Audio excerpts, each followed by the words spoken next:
2020 release ஆன தி கால் of the wild அப்படின்ற ஒரு சூப்பரான ஃபீல் குட் மூவியை தான் பார்க்க போறோம். சொகுசா தன்னோட வாழ்க்கைய வாழ்ந்துகிட்டு இருக்க ஒரு செல்ல பிராணி ஒரு நாள் அந்த நாயை திருடிட்டு போயிட்டு வேற ஒரு இடத்துல விட்டுறாங்க. அந்த இடத்துல அது ரொம்பவும் கஷ்டப்பட்டுக்கிட்டு இருக்கு. ஆனா அதோட உண்மையான வாழ்க்கை இதுன்னு அது புரிஞ்சுட்டு அவங்க ஓனருக்கு நிறைய சப்போர்ட் பண்ணிக்கிட்டு இருக்கு. ஆனா அந்த எஜமானும் அதை விட்டுட்டு போயிடுறாரு. கடினமான வாழ்க்கையில அது வாழ்ந்துகிட்டு இருக்கு. மனுஷங்களோட உணர்வு அது புரிஞ்சுக்கிட்டு இருக்கு. கடைசியில அந்த நாய்க்கு உண்மையான எஜமானன் கிடைச்சாரா இல்லையான்ற ரொம்ப அழகா அந்த படத்தை காமிச்சிருப்பாங்க. சோ டக்குன்னு கதைக்குள்ள போலாம் வாங்க. நீங்க பாத்துருக்குது வாய்ஸ் மோஷா. சோ மறக்காம சப்ஸ்கிரைப் பண்ணுங்க, பெல் ஐகானை கிளிக் பண்ணுங்க. படத்தோட ஸ்டார்டிங்ல அந்த விஷயங்கள் பேப்பர்ல அந்த காலத்தை நிறைய பரவ ஆரம்பிச்சது. அதாவது நார்த் சைட்ல தங்கங்கள் இருக்குன்னு தெரிய வந்தது. அதனால மக்கள்கள் எல்லாருமே தங்கத்தை எடுக்கிறதுக்காக கும்பலா நார்த் சைடு போனாங்க. அது ரொம்ப கடினமான பாதை. அவங்களுக்கு தேவைப்பட்டது ஒரு வலிமையான நாய். அதோட துணையோட தான் அந்த மலையை ஏறி அவங்களால தங்கத்தை எடுக்க போக முடியும். அப்படிப்பட்ட ஒரு நாய் இங்க இருக்கு அப்படின்னு சொல்லிட்டு நம்ம படத்தோட ஹீரோவை காமிக்கிறாங்க. இந்த நாயோட பேரு பக். இது காட்டுல வாழ்ற நாய் கிடையாது, ஒருத்தவங்களோட பெட் டாக் அப்படின்னு சொல்லும் போது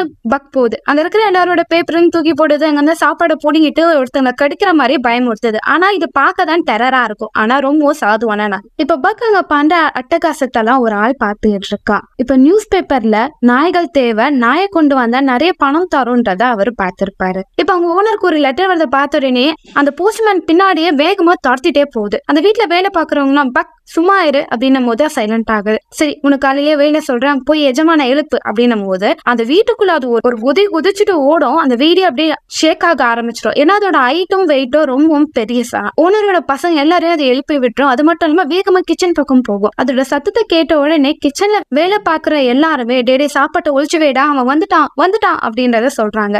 இப்ப பக் அங்க வந்து நிக்குது.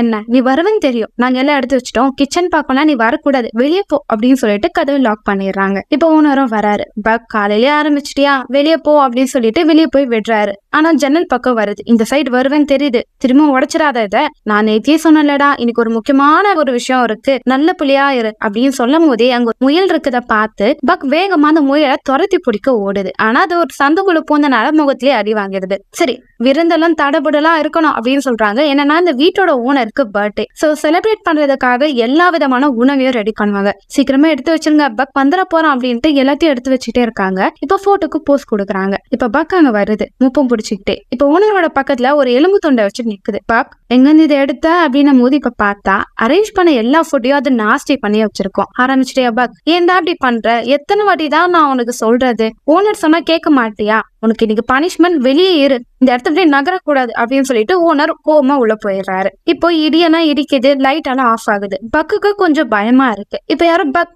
பக் அப்படின்னு கூப்பிடா சத்தம் கேக்குது. பக்கும் யார் அதுன்னு சொல்லிட்டு பார்க்கும்போது ஒரு ஆள் உனக்கான ஃபுட் அதுக்குள்ள இருக்கு, போய் எடுத்துக்கோன்றான். இந்த வாட்டியும் பக் அவங்க ஓனர் பேச்சு கேட்காம யாருன்னு தெரியாத ஒருத்தரோட வண்டிக்குள்ள ஏறுது. டக்குன்னு லாக் ஆயிடுது. என்ன வெளியே விடுன்னு சொல்லிட்டு அது கத்துது. ஆனா யாருக்கும் கேட்கல. அந்த வண்டியில அதை லாக் பண்ணிட்டு அந்த ஆள் அங்க வந்து போறான். இப்போ ஒரு ஆளுக்கு அந்த நாயை வித்துறான், பணமும் அவனுக்கு கிடைக்குது. இப்போ அதை கப்பல் ஏற்றதுக்காக சில பேர் அந்த பாக்ஸ் எடுத்துட்டு போறாங்க. என்னடா அது இவ்வளவு வெயிட்டா இருக்கு, என்னடா உள்ள இருக்குன்னும் போது நாய், 2 நாயா இல்ல ஒரே நாய் தான், அதுதான் யானை மாதிரி வெயிட்டா இருக்கு, சரி உள்ள தள்ளுங்கடா இதை அப்படின்னு சொல்லிட்டு உள்ள தள்ளி வைக்கிறாங்க. பக்குக்கு என்ன நடக்குதுன்னு தெரியல, பதறிக்கிட்டே இருக்கு. இப்போ ரொம்ப நாள் அந்த பக் அந்த பாக்ஸ்குள்ளேயே டிராவல் பண்ணிட்டே போகுது. எங்க போறோம் அப்படின்றது அதுக்கு ஒண்ணுமே புரியல. அதுக்கு உணவும் இல்ல, தண்ணியோ இல்ல. அந்த பெட்டிக்குள்ளேயே அதை அடைச்சு வச்சிருக்காங்க. இப்போ யாரோ ஒருத்தர் அந்த பெட்டியை திறக்க வராரு. அது பயந்து அடிச்சுட்டு அதை உடைச்சிட்டு வெளியே வருது. டே இங்க இருந்து நகுந்த மண்டைய பொழந்துருவேன் அப்படின்னு சொல்லிட்டு கட்டி வச்சுட்டு ஒருத்தர் நிக்கிறாரு. பக்குக்கு என்ன பண்றதுனே தெரியல. பதறி போய் ஓட ஆரம்பிக்கும் போது அதை அடிச்சிடுறாரு. அது பயந்து கீழே விழுந்துடுது.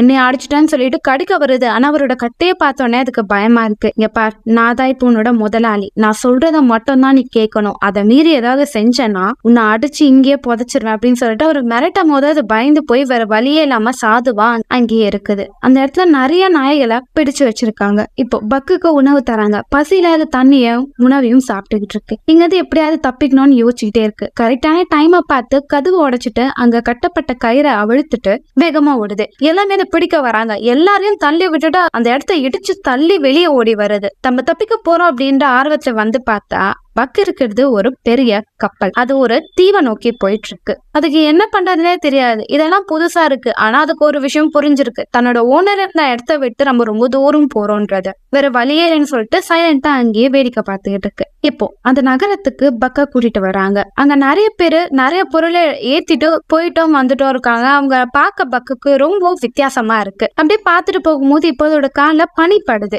பனியை பார்த்த உடனே அது கொஞ்சம் வினோதமா உணருது. ஏன்னா இது வரைக்கும் பக் பனியை பார்த்தது இல்லை. அதுக்கு நடக்கவே வரல. கொஞ்சம் சங்கடமா நடந்துகிட்டு இருக்கு. பக் வா அப்படின்னு சொல்லிட்டு வேகமா கையில ஒருத்தர் எடுத்துட்டு போறாரு. இப்போ அந்த பனியெல்லாம் கொட்டுறத பார்த்த பக்குக்கு ஒரு மாதிரி புது உணர்வான சந்தோஷம் வருது. சந்தோஷத்துல அந்த கயிறை அவிழ்த்துட்டு அங்க இருந்து வேகமா ஓட ஆரம்பிக்குது. ஓடிட்டான் இவன் புடிங்கடா அப்படின்னு சொல்லிட்டு இவங்க ஓடும் போது அதே இடத்துல இங்க ஒரு வயசானவர் அவரோட ப்ராப்பர்ட்டியை அவரோட மனைவி பேருக்கு எழுதி வைக்கிறாரு. அங்க இருந்தவரும் எல்லாத்தையும் அவங்களுக்கு எழுதி வச்சுட்டீங்க, நீங்க ரொம்ப நல்லவருங்க போது அவளுக்கு தான் அது போய் சேரணும். சரி இப்ப நீங்க எங்க போறீங்க? நாத்து பக்கம் போறேன். ஓ தங்கம் தேட தானே? இல்ல தம்பி, அதையும் விடவும் வேற ஒரு விஷயத்துக்காக நான் போறேன் அப்படின்னு சொல்லிட்டு அவரோட திங்ஸ் எல்லாம் எடுத்துட்டு படகுல போறதுக்காக நடந்து போயிட்டு இருக்காரு. நடந்து போயிட்டே இருக்கும்போது ஒருத்தங்க அவரை இடிச்சிடுறாரு. திரும்பி பார்த்தா பக்கு தாங்க வந்து நிக்குது. நீயா பாத்து போ அப்படின்னு பேசிட்டு அவர் அங்க வந்து நடந்து போறாரு. அவர்கிட்ட இந்த ஒரு இன்ஸ்ட்ருமெண்ட் கீழே விழுந்துரும். அதை பக் பாக்குது. இந்த ஆள் நல்லவரா இருக்காரு, இதை அவர்கிட்ட கொடுக்கணும்னு சொல்லிட்டு அதை வாயில வச்சுட்டே ஓதிக்கிட்டே போகுது. அவர் திரும்பி பாக்குறாரு. ஓ இது என்னோடதா, எடுத்துட்டு வந்ததுக்கு தேங்க்ஸ். உன் பேர் என்னன்னு போது அந்த நாயோட ஓனரே வந்துடுவாங்க. இது பேர் பக்னும் போது தர்த்தானே அவர் எடுத்துட்டு போய் ஒரு இடத்துல வச்சு லாக் பண்ணிடுறாங்க. இப்போ அங்க இருக்கிற மக்களுக்கு தேவையான நாய்களை காசு கொடுத்து வாங்கிக்கலாம். சோ அந்த நாய் கூட்டத்துலதான் பக்கும் இருக்கு. பக்குக்கு வேற கையில அடிப்பட்டது. அங்க இருந்து ஒரு நாய் கிட்ட என் கையில அடிபட்டு இருக்கு அப்படின்னு காமிக்கும் போது அது கண்டுக்காமலே அங்க வந்து போகுது. இப்போ ஒருத்தர் வராரு. இவர் அந்த நகரத்துல இருக்கிற கொரியர்ல டெலிவரி பண்ணக்கூடிய ஒரு ஆள். சோ அவருக்கு சில நாய்கள் தேவை இருக்கு. எனக்கு 2 நாய் வேணும் அப்படின்னு பேசிட்டே இருக்கும் போது பக்க பாக்குறாரு. அது உயரத்திலயும் வெயிட்லயும் பெருசா இருக்கு. 2 நாய் வாங்குறதுக்கு இது ஒரு நாயை வாங்கலாம்னு சொல்லிட்டு பக் அவரு வாங்கிட்டு வராரு. நாய் வாங்கிட்டு அவர் வரும்போது அந்த இடத்துல ஒரே பாதை தான் இருக்கும். எல்லாமே அந்த வழிதான் போகணும். அவங்க ஓனர் போறாங்க. பக் ரொம்ப ஆர்வமா இருக்கு மேல போக. எனக்காக வெயிட் பண்ணாத, நான் வந்துடுறேன், நீ மேல போ அப்படின்னு சொல்லும் போது நாய் வேகமா ஓடி போகுது. அங்க அவங்க மனைவி கிட்ட நான் நாய் வாங்கிட்டு வந்திருக்கேன், எங்க காமி. என்னடா இது, நான் 2 சொன்னனே, நீ ஒரு நாய் வாங்கிட்டு வந்திருக்கேன் போது இங்க பாருமா, இது எவ்வளவு ஹைட் வெயிட்டா இருக்கு, இது 2 நாய்க்கு சமம். இதுக்கு அடுத்த நம்ம கரெக்டான டைமுக்கு லெட்டர் போய் டெலிவரி பண்ணிடலாம் போது ஏதோ சொல்ற, சரிவா அப்படின்னு இன்ட்ரடியூஸ் பண்றாங்க. அங்க மொத்தம் நிறைய நாய்கள் இருக்கும். ஒரு நாயையும் இன்ட்ரடியூஸ் பண்றாங்க. அதுல முதல் நாய் இதுதான் எல்லா நாய்களோட தலைவர், இதுதான் வழியை காமிச்சு கூட்டிட்டு போவோம் அப்படின்னு சொல்லி அந்த நாயை காமிக்கிறாங்க. ஆனா பக்கத்துல எல்லாம் இன்ட்ரெஸ்டா இல்ல, மூஞ்சிலே அடிச்சுட்டு அப்படியே போகுது. சரி நம்ம இப்போ 500 மீட்டர் தள்ளி இருக்கிற ஒரு இடத்துல மெசேஜ் எல்லாத்தையும் டெலிவரி பண்ணணும். இது ரொம்ப தூரமான இடம் தான். கரெக்டா நம்ம டைமுக்கு கிளம்பணும்னா எல்லா இடத்துக்கும் போய் சேர்ந்துடும் சொல்லிட்டு நாயங்கெல்லாம் உட்கார வச்சு கிளாஸ் எடுக்கிறாரு. இதை பார்த்து அவங்க மனைவியும் நீ என்ன சொன்னாலும் அது உங்களுக்கு புரிய போறது இல்ல, டைம் ஆயிடுச்சு, வா கிளம்பலான்றத சொல்றாங்க. சரி வாங்க போலாம் அப்படின்னு சொல்லிட்டு பக்க லாஸ்ட்ல சீட் போட்டு விட்டுறாங்க. பக்குக்கு ஒன்னும் புரியல. சரி போலாம் அப்படின்னு சொல்லும் போது எல்லாம் ஓட ஆரம்பிக்குது. பக்கால மட்டும் ஒழுங்கா ஓட முடியாம விழுந்துகிட்டே இருக்கு. அப்படி ஒரு கட்டத்துல வேகமா எல்லாம் ஓட ஆரம்பிக்கும் போது பக் அங்க இருந்த ஒரு முயலை பாக்குது. முயலை பார்த்த உடனே அது பிடிக்கிற ஆர்வத்துல அது அப்படியே நிக்கும் போது எல்லா நாய்களும் சேர்ந்து தவறி ஒரு குழியில விழுந்துரும். அதோட ஓனரும் சேர்ந்து.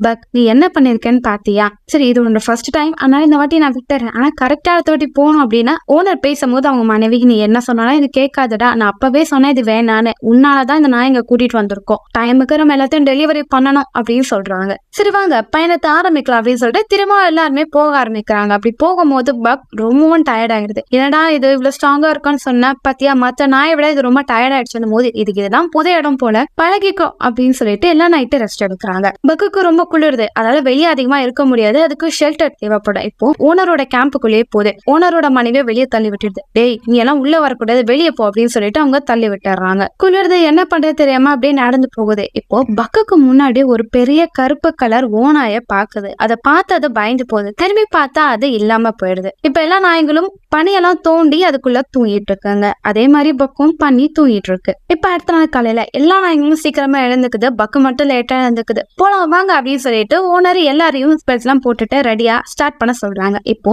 அந்த நாய்களோட தலைவர் மட்டும் வேகமா போகும்போது பக்க அதுக்கு பிடிக்கல. அதனால வேணும்னே பக்கு மேல பொருட்கள் எல்லாம் இடிக்கிற மாதிரி ஓடிட்டு இருக்கும். பக்கம் ஆரம்பத்துல ஒழுங்கா ஓட முடியாம திணறிட்டு இருக்கும். ஆனா போக போக அதுக்கு நல்லாவே ஓடவும் வளைவும் தெரிஞ்சிடும். நல்லா எல்லாமே ஓடிக்கிட்டே இருப்பாங்க. பொருட்களும் டைமுக்கு டெலிவரி ஆகிட்டே இருக்கும். ஓனர் ரொம்ப குஷியாயிருவாரு. அப்படிதான் போங்கடா செல்ல குட்டிங்களா, நம்ம சீக்கிரமா டெலிவரி பண்ணணும் அப்படின்னு சொல்லிட்டு அப்படியே நைட்டு காலையில எல்லா இடத்துலயும் வேகமா போய்கிட்டே இருப்பாங்க. ஓனரோட மனைவியும் எல்லா நாய்க்கும் உணவு கொடுப்பாங்க. அப்படி உணவு கொடுக்கும் போது அந்த நாய்களோட தலைவர் மத்ததோட உணவெல்லாம் புடிச்சு மிரட்டி சாப்பிட்டுட்டு இருக்கும். இது பக்குக்கு பிடிக்காது. அதோட உணவை மத்த நாய்களுக்கு கொடுத்து ஷேர் பண்ணிட்டு இருக்கும். அடுத்த நாள் கையில தண்ணி குடிக்கும் போது அந்த தலைவர் நாய் தண்ணி குடிக்கும், மத்தது எதையும் விடவே விடாது. ஆனா பக் அவங்க எல்லாருக்கும் தண்ணி குடிக்க ஹெல்ப் பண்ணும். இதனால எல்லா நாய்களுக்கும் பக்கா ரொம்ப பிடிச்சிரும். ஆனா அந்த நாய்க்கு பக்க பிடிக்கவே பிடிக்காது. அப்படி ஓட்டத்தை ஆரம்பிச்சுக்கிட்டே இருக்கும். அடுத்த நாள் காலையில அவங்க ஒரு ஏரியா கிராஸ் பண்ணிட்டு போகணும். அதனால பனி உறுதியா இருக்க செக் பண்ணணும்னு சொல்லி ஓனரோட மனைவி செக் பண்ணிட்டு இருப்பாங்க. அப்படி பாத்துக்கிட்டே இருக்கும்போது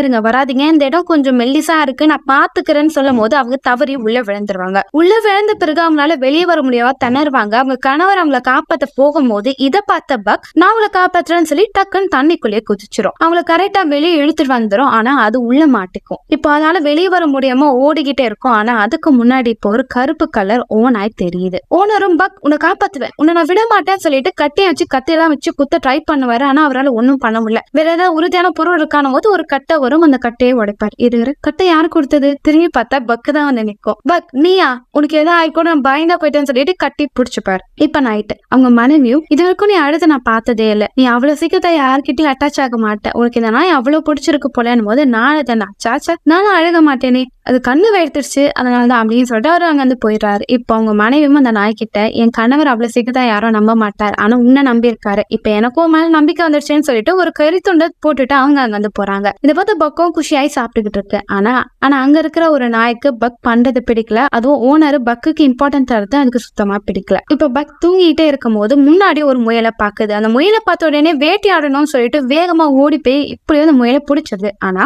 பிடிச்ச பிறகு அதையே விட்டுட்டு நீ போ அப்படின்றது அது சொல்லலாம். அந்த முயலும் அங்க வந்து போகும்போது இப்போ அந்த மோசமான நாய் அந்த முயலை பிடிச்சு வச்சிருச்சு. அதை பார்த்த உடனே பக்கம் அதை விட அப்படின்னு சொல்லிட்டு முறைக்கும். நீ என்னடா என்ன முறைக்கிறது, இதுல இருந்தா என் கூட சண்டைக்கு வாழான்னு சொல்லிட்டு ரெண்டு பேரும் சண்டை போடும் போது அந்த நாய் பக்க போட்டு பயங்கரமா கடிச்சுன்னு தள்ளி விட்டுருது. பக் ரொம்ப முடியாம போயிடுது. இதெல்லாம் பார்த்தா மத்த நாய்ங்க பக்க நினைச்சு வருத்தப்படுது. என்ன அவன் வந்துட்டான், அவங்க கிட்ட போயிடுவீங்களா, உங்களுக்கு எப்பவுமே நான் தான் தலைவன், நான் ஒருத்த மட்டும் தான் தலைவன்ற மாதிரி ஒரு லுக்க விடும். இதனால மத்த நாய்கள்லாம் சரி நமக்கு ஒரு நல்ல தலைவன் கிடைச்சிட்டாருன்னு நினைச்சோம், ஆனா கடைசியில இவனே வந்து நிக்கிறானே அப்படின்னு சொல்லிட்டு சோகமா அந்த இடத்த விட்டு போகும். ஆனா ஒரு நாய் மட்டும் பக்க மோட்டிவேட் பண்ற மாதிரி குடைச்சிக்கிட்டே இருக்கும். இப்ப பக் முன்னாடி அந்த கருப்பு ஓனாய் தெரியுது. அந்த கருப்பு ஓனாய் வேற யாரும் இல்ல, பக்கோட முன்னோர்கள் தான். அது பக்குக்கு தைரியத்தையும் எனர்ஜியும் கொடுக்குது. இப்ப அந்த பக் அந்த நாயை பார்த்து அப்படியே உரும்புது. இப்ப ரெண்டா சண்டை போடுமோ பக்கோ ஒரே ஷாட் தான் அடிச்சு தள்ளி விட்டுறான். என் ஈக்குவலா நீ இல்லடா, நீ எல்லாம் ஒரு பொடி பையன் அப்படின்னு சொல்லும் போது இதை பார்த்து அந்த நாயும் பக்க பார்த்து பயந்துட்டு அந்த இடத்த விட்டு வேகமா மறைஞ்சு போயிடுது. தலைவர் ஜெயிச்சுட்டாரு, இருமட் நீங்க தான் தலைவர் சொல்லிட்டு எல்லா நாயும் கொண்டாட வைக்குது பக்க பார்த்து. இப்ப அடுத்த நாள் காலையில ஓனர் அந்த பெரிய டாக பாக்குறாரு. அது எங்குமே இல்ல. காலையில தேடுறான், எங்க போனானே தெரியல. ஒருவேளை ஓடி போயிட்டான்னா நம்மளுக்கு நேரமும் கம்மியா இருக்கு, உடனே இதெல்லாம் டெலிவரி பண்ணணும், என்ன பண்றது, சரி ஓகே வேற ஒரு நாயை முன்னாடி வர வைக்கலாம்னு சொல்லிட்டு ஒரு பழைய நாயை முன்னாடி கூட்டிட்டு வராங்க. ஆனா பக் முன்னாடி நிக்குது. நான் தான் போவேன் அப்படின்ற மாதிரி ஒரு போஸ்ட் கொடுக்குது. பக் நீ இப்பதான் வந்திருக்க, உனக்கு இன்னும் பக்குவம் பத்தல, உன்னை விட வயசுல மூத்தவங்க தான் பின்னாடி இருக்காங்க, அவங்க முதல்ல முன்னாடி வரட்டும், நீ பின்னாடி போன்றாங்க. அது நகர மாட்டேன். கணவனும் மனைவியும் சேர்த்து அந்த நாயை தரத்தானே இழுத்துட்டு போய் பின்னாடி நிக்க வைக்கிறாங்க. ஆனா பக் நான் எல்லாமே இது எப்படி போகுது பாக்குறேன் அப்படின்னு சொல்லிட்டு படுத்துக்கிட்டு இருக்கு. இப்ப வேற ஒரு நாய் கூட்டிட்டு வராங்க. ஆனா அந்த நாய் நிக்கவே மாட்டேன், ஓடிக்கிட்டே இருக்கு. ஏன்னா அது வம்பா போச்சு, எவனமே வரமாட்டேன்றீங்க முன்னாடின்னு சொல்லிட்டு ஓனர் யோசிச்சுட்டே இருப்பார். சரி டைம் இல்ல பக், நீ முன்னாடி வா, நீ தான் இப்ப எங்க எல்லாரையும் லீட் பண்ணிட்டு போகணும் அப்படின்றத சொல்றாங்க. பக் சும்மா கெத்தா முன்னாடி வந்து நிக்குது. எனக்கு 2 நாள் கூட போயிருவோமான்னு டவுட்டா இருக்கு, கரெக்டா நம்ம ஆபீஸ் முடியறதுக்கு முன்னாடி போகணும், நம்மளுக்கு லக்கு கம்மியா தான் இருக்கு அப்படின்றத அவர் சொல்றாரு. ஆனா பக்கம் இப்ப பாருங்க என் ஓட்டத்தை அப்படின்னு சொல்லிட்டு சும்மா சூறாவளி மாதிரி பிச்சுட்டு ஓட ஆரம்பிக்குது. டே பக்கே சூப்பரா ஓடுற, போடா இப்படிதான் போகணும்னு சொல்லிட்டு ஓனர் ரொம்ப குஷியாயிராரு. அப்படி அவங்க வேகமா ஓடிட்டே போறாங்க. 2 நாளுக்குள்ளேயே கரெக்டான டைமுக்கு ரீச் ஆயிருவோம்னு நினைப்பாங்க. ஆனா இப்ப அவங்க போற அந்த இடத்துல பனியெல்லாம் சருக ஆரம்பிக்குது. மேல விழுந்தா எல்லாமே இறந்து போயிடும் சொல்லிட்டு ஓனர் லெப்ட் சைடு போன்றத சொல்லுவார். ஆனா பக் ஓடும் போது அதோட ரைட் சைட்ல அந்த ஓனாய் நிக்கிறத பாக்கும். அந்த ஓனாய் கீழே இருக்கிற ஒரு குகைய காமிக்கும். இந்த வழியா வாங்கன்னு சொல்ற மாதிரி அது காமிக்கிறதுனால பக்கம் அந்த ஓனாய் பீச்சை கேட்டுட்டு திருவும் அந்த வழியா போக ஆரம்பிக்கும். ஆனா ஓனர் அங்க போனா நம்ம செத்துருவோம், பக் நான் சொல்றது கேன்னு கத்துவாரு. ஆனா அது உள்ள வேகமா ஓடி போகும். அப்படி போய் மறுபக்கமே வந்துரும். எல்லாருமே தப்பிச்சிருவாங்க. இது எல்லாத்துக்கும் காரணம் பக்கோட முயற்சி தான் அப்படின்னு சொல்லி ஓனர் ரொம்ப சந்தோஷப்படுவாங்க. கரெக்டான டைமுக்கு அந்த கிராமத்துக்கு போவாங்க. அந்த நாய்ங்க வர வேகத்தை பார்த்து அந்த நகரத்தை இருக்கிறவங்க எல்லாமே ஒதுங்கி போங்கன்னு சொல்லி கத்த ஆரம்பிப்பாங்க. அங்க இருந்த லேடியும் எப்படிப்பா அது டைமுக்கு வந்துட்டா, எப்பவுமே லேட்டா வருவேன், இந்த வாட்டி உனக்கு அதிர்ஷ்டம் அதிகமா கொட்டி இருக்கு போல அப்படின்னு சொல்லி லெட்டர்ஸ் எல்லாருக்கும் செப்பரேட்டா பிரிச்சு கொடுத்துக்கிட்டு இருக்காங்க. அந்த லெட்டரை பார்த்த நிறைய பேர் ரொம்ப சந்தோஷப்படுவாங்க. ஏன்னா அவங்களோட தூரத்து சொந்தம், அவங்களுக்கு வேண்டியவங்க கிட்ட இருந்து நிறைய பேருக்கு லெட்டர் வந்திருக்கும். இப்ப அந்த ஓனரும் பக்கிட்ட பாரு பக், நம்ம எடுத்துட்டு வர்றது வெறும் காகிதம் கிடையாது, அதுல நிறைய மெசேஜ் இருக்கு, நிறைய பேரோட உணர்வு அதுல கலந்துருக்கு, இது ரொம்ப இம்பார்ட்டன்டான ஒரு விஷயத்த நம்ம பண்ணிட்டு இருக்கோம் அப்படின்றத அந்த நாய்கிட்ட சொல்லுவார். அதே இடத்துக்கு அந்த வயசானவர் ஒரு வீட்டுக்குள்ள இருப்பார். அவர் அவங்க மனைவிக்கு லெட்டர் எழுதுவாரு. எனக்கு ஞாபகம் இருக்கிற நம்மளோட பையனோட பர்த்டே, அவன் ரொம்ப துருத்துன்னு இருப்பான், அவன் ரொம்ப அட்வென்ச்சரா பேசுவான், அவன் கிட்ட இருக்கிற நிறைய விஷயத்த பார்த்து நான் ரொம்ப ஹாப்பியா இருந்தேன். நம்ம வீட்டுக்கு வரும்போது வீடே ரொம்ப சந்தோஷமா இருக்கும், ஆனா இப்ப அது இல்லாம போயிடுச்சு. ஆனா நான் உன்னை விட்டுட்டு வந்த காரணம் என்னன்னா, நான் கூட இருந்தா உன்னால சந்தோஷமா இருக்க முடியாது, எனக்கும் அங்க நிம்மதி இல்லை, என்னோட நிம்மதியை தேடிதான் இங்க வந்தேன். ஆனா எனக்கு இப்பதான் தெரிய வந்தது, இந்த உலகத்துல நான் எங்க போனாலும் எனக்கு நிம்மதியே கிடைக்காதுன்றது அப்படின்னு அந்த தாத்தா பேசிட்டு இருக்கும் போது இங்க பக்கம் வெளியே வந்து நிக்குது. அங்க அந்த ஓனாய் நாயை பாக்குது, அது அந்த இடத்த விட்டு மறைஞ்சு போகுது. அப்படியே எல்லாமே தூங்கிறாங்க. அடுத்த நாள் காலையில இவங்க கிளம்புறதுக்காக ரெடியா இருக்காங்க. இவங்க கிட்ட வந்த லெட்டர்ஸ் எல்லாம் வேற ஒருத்தவங்களுக்கு டெலிவரி பண்றதுக்கு எல்லாமே ரெடியா கிளம்ப ஆரம்பிக்கிறாங்க. அந்த ஊர் மக்கள் எல்லாமே பாராட்டி அவங்க அனுப்புறாங்க. இந்த நேரத்துல தான் தாத்தாக்கு ஞாபகம் வருது, தான் ரெடி பண்ண லெட்டரை டெலிவரி பண்ண நேரம் ஆச்சு. இருங்க போயிடாதீங்க சொல்லி வேகமா ஓடி வர்றாரு. ஆனா பக் அந்த தாத்தா பார்த்த உடனே வண்டியை நிற்குது. பக் என்னடா ஆச்சுன்னும் போது அந்த தாத்தா நான் மன்னிச்சிடுங்க, இந்த லெட்டரை எடுத்துக்கோங்கணும் போது வயசானவரே லேட்டா வந்துட்டீங்க, இந்த லெட்டர் என்னால வாங்க முடியாதுன்னு போது பக் அவர்கிட்ட இந்த லெட்டர் வாங்கிட்டு வந்து ஓனர் கிட்ட கொடுக்குது. சரி பக்கு சொல்லிட்டான், நான் அதை வாங்கிக்கிறேன் அப்படின்னு சொல்லிட்டு அவங்க எல்லாமே திரும்பவும் பொறுப்பரா ரெடி ஆகுறாங்க. இப்போ திரும்பவும் 80 நாள் கழிச்சு இவங்க வராங்க. அவங்க ஆபீஸ்ல இருக்கிறவங்க எப்படிப்பா உன்னால மட்டும் 80 நாளுக்குள்ள சொயிங்கன்னு போயிட்டு வர முடியுது அப்படின்னும் போது எல்லாம் என் பக்கம் இருக்கான்ல அவன் பாத்துப்பான் அப்படின்றத அவர் சொல்றாரு. சரி நான் உனக்கு ஒரு லெட்டர் வந்திருக்குன்னும் போது அந்த லெட்டர் ஓபன் பண்ணி பார்த்தா இவர் பார்த்துட்டு இருந்த வேலை முடிஞ்சிருச்சு, வேற ஒரு இடத்துக்கு இவரை வர சொல்றாங்க. இதை பார்த்து அவர் ரொம்ப ஷாக் ஆகுறாரு. இப்ப பக்கையும் மத்த நாய்களும் வேற இடத்துல அவர் விட்டுறாரு. பக்கு ரொம்ப அப்செட்டா இருக்கு. பக்கெட் அவரும் என்ன மன்னிச்சிரு, நம்மளோட கொரியர் சர்வீஸ் இதுக்காக யாருக்கும் தேவைப்படாது, ஏன்னா எல்லா இடத்தையும் டெலிபோன் வந்துடுச்சு, எல்லாமே அவங்களோட இன்ஃபர்மேஷனை போன் மூலியமா பாஸ் பண்ணுவாங்க, கவலைப்படாதீங்க, உங்களுக்கு வேற ஒரு ஓனர் கிடைப்பாங்க, அவங்க உங்க எல்லாரையும் நல்லா பாத்துப்பாங்க, நான் போயிட்டு வரேன் பக் அப்படின்னு சொல்லிட்டு அவங்க எல்லாருமே போறாங்க. பக் ரொம்பவும் கஷ்டப்படுது. பக் மட்டும் இல்லாம மத்த நாய்களும் ரொம்ப வேதனைப்படுது. ஆனா பக் உங்க எல்லாருக்கும் நான் துணையா இருக்கேன்னு சொல்லிட்டு கூடயே இருக்கு.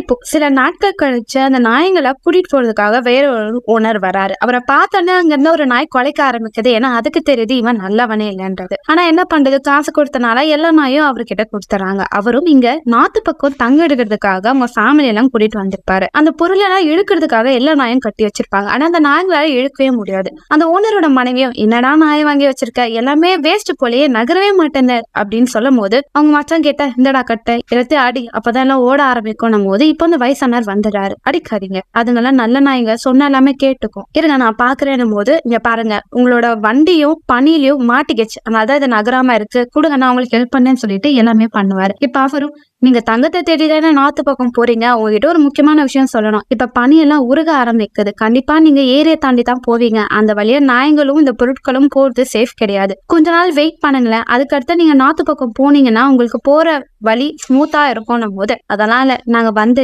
தங்கம் எடுக்கதான், நாங்க உடனே போகணும், அது மட்டும் இல்லாம அந்த நாய்க்கு என்னன்னா எனக்கு என்ன, நான் அதுக்கு காசு கொடுத்துருக்கேன், நான் என்ன சொன்னாலும் அந்த நாய்ங்க பண்ணணும், யாரு நீ எதுக்கு எங்க கிட்ட தேவையில்லாத விஷயத்தான் பேசுற, உன் வழியை பார்த்துட்டு போ அப்படின்றத அவர் சொல்லிடுறாரு. இப்ப அந்த நாய்கள்லாம் அந்த பனி வழியா போதுங்க. பனி கொஞ்சம் கொஞ்சமா உருகுறனால அந்த வண்டி அப்ப கல்லுலயும் மண்ணுலயும் மாட்டிக்கும், அதனால நகர முடியல. பக் ரொம்பவும் திணறான். அங்க இருக்கிற எல்லா நாய்களும் டயர்ட் ஆயிடுது. அதுங்க டயர்டாயி மயக்கம் போடும் போது இப்போ ஒரு ஆள் அடிக்க வரான். அப்படியே அடிச்சு அதுங்க எல்லாரையும் கொடுமைப்படுத்தி வண்டியை ஓட்டிட்டு போயிட்டு இருக்காங்க. இப்ப அந்த வயசானவர் யோசிக்கிறாரு, பக் நம்மளுக்கு நிறைய ஹெல்ப் பண்ணிருக்கு, அதை இப்படி விட்டுட்டு வேடிக்கை பார்க்க வேணாம், அங்க என்ன நடக்குதுன்னு போனான்னு சொல்லிட்டு போய் பார்த்தா அந்த ஆள் அந்த நாய்களை அடிச்சு சித்திரவதை பண்ணிட்டு இருப்பா. இதை பார்த்த அந்த வயசானவரும் இப்படி பண்ணாதீங்க, நீங்க பண்றது மோசமானது, இப்பெல்லாம் நாயை அடிக்காதீங்க அப்படின்னும் போது யாரு நீ அப்பல இருந்து என்கிட்ட டிஸ்டர்ப் பண்ணிட்டு இருக்கேன் போது இங்க பாருங்க அந்த நாய் உங்களுக்கு ஹெல்ப் பண்ணது, இங்க இருந்து ஏரி வழியா உங்களால போக முடியாது, போனா நீங்க எல்லாம் தண்ணில மாட்டிப்பீங்க, போகாதீங்க அப்படின்னும் போது அவரோட மனைவியும் ஆமாங்க எனக்கும் அப்படிதான் தோணுதுன்னு போது வாய் மூடு, நம்ம இங்க வந்ததே தங்கு எடுக்கதான், கொஞ்சம் கூட நம்ம டைம் வேஸ்ட் பண்ணக்கூடாது, இங்க இருந்து நம்ம போகணும், இங்க இருக்கிற நாய்ங்க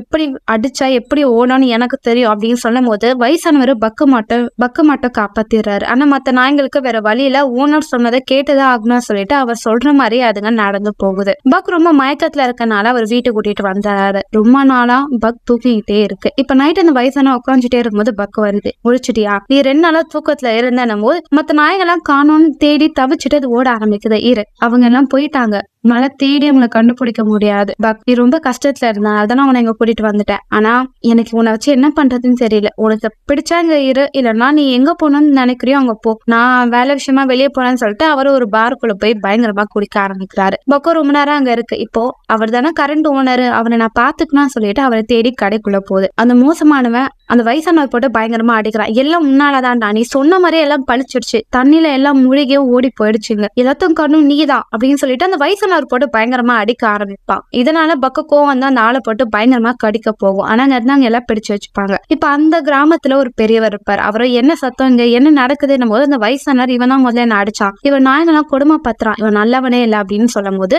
அந்த ஆளும் இல்ல, இவன் தான் என் நாயை புடிக்கிட்டு வந்துட்டான் அப்படின்றத சொல்றாரு. அப்படியா, உன்னை செக் பண்ணலாம் அப்படின்னும் போது அவங்க கிட்ட கன் இருக்கும். நீ மோசமானவன், இந்த நகரத்தை கன்னு யாருமே யூஸ் பண்ணக்கூடாதுன்ற சட்டம் இருக்கு, நீ அதை மீறிட்ட, இந்த இடத்த விட்டு வெளியே போன்னு சொல்லிட்டு அந்த ஆளை வெளியே தள்ளி விட்டுறாங்க. இப்ப அந்த வயசானவர் ஒரு ரூம்ல குடிச்சுட்டே இருப்பாரு. அதை பார்த்து பக்குக்கு ரொம்பவும் கடுப்பா இருக்கு. அதனால அவர் கிளாஸை தள்ளி விட்டது. பக் நீ இப்படி பண்ணக்கூடாது அப்படின்னும் போது பாட்டில் எடுத்துட்டு போய் வெளியே வச்சு ஒழிச்சுது. எங்கடா என் பாட்டில், குட்ரா குட்ரா அப்படின்னு சொல்லி அந்த நாயை தள்ள முயற்சி பண்ணுவாரு. நீ கனமா இருக்க, என்னால தள்ள முடியல, டயர்டா இருக்கு அப்படின்னு சொல்லி உட்காந்துடுறாரு. இன்னைக்கு என் பையனோட பர்த்டே, என்னால இந்த விஷயத்த மறக்கவே முடியாது. என் பையன் இறந்து ரொம்ப வருஷம் ஆச்சு. என் பையன் இறந்த பிறகு என்னோட மனைவிக்கும் எனக்கும் நிறைய பிரச்சனை வந்தது. எங்களால சராசரியா வாழ்க்கைய வாழ முடியல. அதனால நான் அவளை விட்டுட்டு இங்க தனியா இருக்கேன். இப்ப எனக்குன்னு சொல்லிக்க யாருமே இல்ல, நீ தான் என் கூட இருக்க அப்படின்னு சொல்லி அவர் மனசுல இருக்கிற பாரத் எல்லாத்தையும் நான் கிட்ட சொல்லுவாரு. அதுக்கு புரியலையான்னு தெரியல, ஆனா அவர் சொல்றது எல்லாத்தையும் அது கவனிச்சுக்கிட்டு இருக்கும். அடுத்த நாள் காலைல அந்த தாத்தா ஏதோ ஒரு விஷயத்த தேடிக்கிட்டே இருப்பாரு. பக் இழந்துருவான். இழந்துட்டேன் பக், உங்ககிட்ட ஒரு முக்கியமான விஷயம் சொல்லணும்னு சொல்லி ஒரு மேப் ஓபன் பண்ணுவார். இந்த மேப் என் பையன் கிட்ட அடிக்கடி சொல்லுவான். அவன் நிறைய அட்வென்ச்சரான விஷயத்த பேசுவான். அப்ப என்கிட்ட இந்த இடத்துல யாருமே போகாத ஒரு நகரம் இருக்கு, அது ரொம்ப அழகானது, அங்க மனிதர்களோட நடமாட்டமே இருக்காது, அந்த இடம் பக்கம் சொர்க்கம் மாதிரி இருக்கும், தங்கத்தை விடவும் அதுதான் சிறந்த இடம் அப்படின்றத அவன் சொல்லுவான். அங்க என்ன கூட்டிட்டு போங்கன்னு அவன் சொல்லியிருக்கான். நான் கண்டிப்பா நான் கூட்டிட்டு போவேன்னு சொன்னேன். ஆனா இப்ப அவன் இல்ல.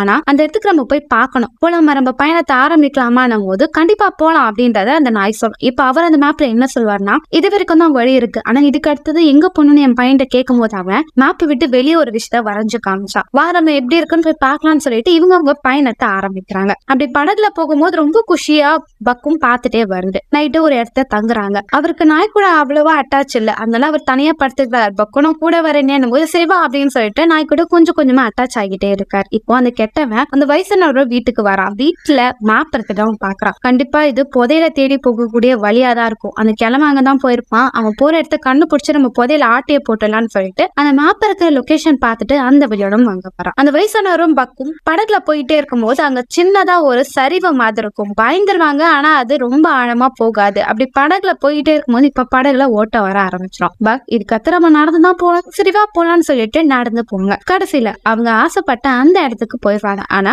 அவங்க பையன் அந்த மேப்புக்கு வெளியே ஒரு கோடு போட்ட இடம் எங்கன்னு எக்ஸாக்டா அவங்களுக்கு தெரியாது. அதனால அந்த வயசான நடந்துட்டே போவாரு. பக் ரொம்ப ஆர்வமா இருக்கான். பக் எனக்கு இதுக்கு அடுத்த வழி தெரியல பக், நீ எங்க போறேன்னு சொல்லுவோம், பின்னாடியே நான் வரேன்னு சொல்லிட்டு பக் போற பின்னாடியே ஒரு ஃபாலோ பண்ணிட்டு போனா இப்போ சில வருஷத்துக்கு முன்னாடி மனிதர்கள் வாழ்ந்த மாதிரி அங்க ஒரு வீடு இருக்கும். அதை பார்த்தவர் ரொம்ப எக்ஸைட்மெண்டா இருவாரு. அது சொர்க்கம் மாதிரி இருக்கும். பக் நீனா நம்மளோட முன்னோர்கள் எல்லாம் இங்க இருந்து தான் வாழ தொடங்கினாங்க அப்படின்றத வயசானவர் சொல்றாரு. இப்ப அங்க அந்த வீட்டுக்குள்ள இருக்கிற பொருட்கள் எல்லாத்தையும் பாக்குறாங்க. இது வேணாம், இது வேஸ்ட், இது எதுக்குதான் வச்சிருக்காங்கன்னு தெரியல அப்படின்னு சொல்லி ஒவ்வொன்னா தூக்கி போடும் போது அங்க ஒரு சரக்கு பொட்டல் இருக்கும். அதை மட்டும் அந்த வயசானவர் எடுத்து வச்சுப்பாரு. இதை பார்த்து பக்கும் முறைப்பான். டே இந்த வாட்டி இதை நீ திருடக்கூடாது அப்படின்னு சொல்லி மேல எடுத்து ஒழிச்சு வச்சுப்பாரு. இப்ப அப்படியே அன்னைக்கு அங்க தங்குறாங்க. அடுத்த நாள் காலையில தாத்தா குளிக்கும் போதுதான் ஒரு விஷயத்த பாக்குறாரு. அந்த தண்ணிக்குள்ள தங்க கட்டிகள் இருக்கும். தங்கம் இது அப்படின்னு சொல்லிட்டு பக் இது அங்க இருந்தா தேடு பக் அப்படின்னும் போது பக்கு முதல்ல ஒரு கல் எடுக்கும். இது இல்ல பார்க்க மினுமெனுக்குமே இதை எடுக்கணும் போது ஒரு பெரிய பீஸ் தங்கத்தை எடுக்கும். ஆனா அவர் கவனிக்காதனால தூக்கி போட்டுட்டு சின்ன சின்ன தங்க பீஸ்ல எடுத்து வந்து அப்படியே கொஞ்சம் கொஞ்சம் நாட்கள் போயிட்டு இருக்கும். இப்ப பக் அங்க ஒரு வெள்ளை கலர்ல ஓனாய பார்க்கும். அதை பார்த்த உடனே வித்தியாசமா உணரும். அது கிட்ட போய் பேசணும்னு பக் ஆசைப்படும். அது வெளியே போக நினைக்கும் போது ஓனரும் சரி சீக்கிரமா போ,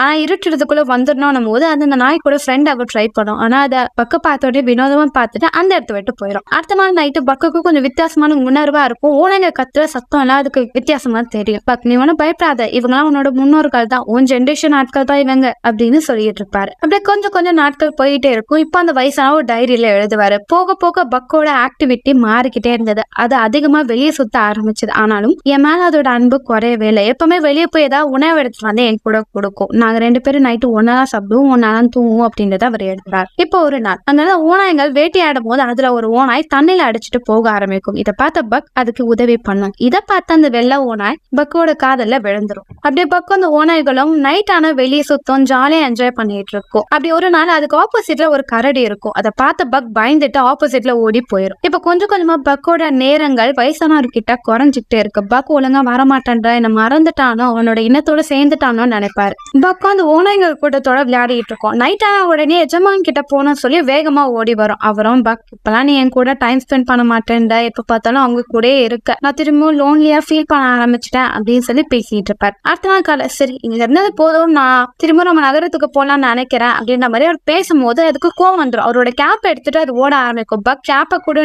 போது ஆப்போசிட்ல அந்த வெள்ளைக்கலை ஓனாய் வந்துடும். சரி நீ அவங்க கூட போனா இங்கதான் இருப்பேன் போது அந்த ஓனாய் கூட போகும். அது போகிறத பார்த்த அந்த வயசானவர் இவங்க எங்க போறாங்கன்னு சொல்லி தூரமா இருந்து பார்த்தா ஒரு இடத்துல நிறைய ஓனாய் கூட்டம் இருக்கு. அந்த ஓனாய் கூட்டத்துக்கே தலைவன் மாதிரி பக்கு தான் சுத்திக்கிட்டு இருப்பான். அப்பா பக்கு அவங்க கூட்டத்தோட சேர்ந்துட்டான் போலன்னு சொல்லிட்டு இவர் ரொம்ப சந்தோஷப்படுவார். பக்குக்கு நான் தொல்லையா இருக்க கூடாது, நான் இங்கே ரொம்ப நாள் இருந்துட்டேன், இப்போ நான் நகரத்துக்கு போகலாம்னு சொல்லிட்டு பக்கு கிட்ட பக் நாளைக்கு நான் ஊருக்கு கிளம்பிடுவேன் அப்படின்னு போது பக்கு ரொம்ப ஃபீல் பண்ணான். கவலைப்படாத, உன்னை என் கூட கூட்டிட்டு போக மாட்டேன், நீ உங்க குடும்பத்தோட இங்க சந்தோஷமா இருக்கலாம், நான் போக போறேன், எனக்கு இந்த கொஞ்சம் தங்கம் போதும், மத்ததான் நான் தண்ணியில போட்டுறேன்னு சொல்லி தூக்கி போட்டுருவாரு. பக்கு ரொம்ப ஃபீல் பண்ணான். போ நீ அவங்க கூட சேர வேண்டியவன் அப்படின்னும் போது பக்கு அவங்க கூடயே போயிடும். இப்ப நான் தூங்கிட்டே இருக்கும்போது அந்த கெட்டவன் அந்த வயசானவரோட வீட்டை கண்டுபிடிச்சிட்டு கதை உடைக்க முயற்சி பண்ணுவான். ஆனா அந்த வயசானவனை தள்ளி விடும் போது அவரோட வயிற்றுலயே அவன் ஷூட் பண்றான். அங்க ஷூட் பண்ணும்போது கண்ணாடி உடஞ்சு அங்க எல்லா இடத்தையும் நெருப்பு பத்திக்க ஆரம்பிக்கும்.